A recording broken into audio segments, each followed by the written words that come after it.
সবাই তো ফাতেমা না, বা সবাই ফাতেমার আত্মীয় না। কাউকে ফাতেমার আত্মীয় হওয়ার প্রয়োজন হবে না। আপনাদের একটি নামের সাথে মনে হয় আপনারা সবাই না হলেও বেশ কিছু মানুষ পরিচিত আছেন। ফাতেমা নামে একটি নাম। এই মেয়েটি আমার আম্মার সাথে জেলেও ছিলেন।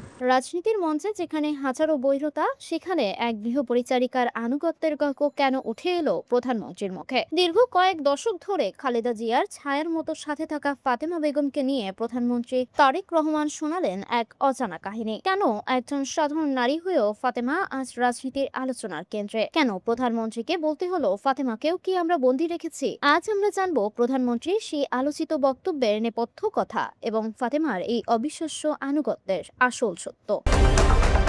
ফাতেমা বেগম কেবল একজন গৃহপরিচারিকা নন, বরং খালেদা জিয়ার জীবনের কঠিনতম সময়ে নীরব সাক্ষী। 2018 সালের তত্ত্বাবধায়ক সরকারের আমল হোক কিংবা 2018 সালের কারাবাস, ফাতেমা স্বেচ্ছায় খালেদা জিয়ার সঙ্গী হয়েছে। প্রধানমন্ত্রী তার বক্তব্যে উল্লেখ করেছেন যে মানবিক কারণে আদালত ফাতেমাকে খালেদা জিয়ার সাথে থাকার অনুমতি দিয়েছিল।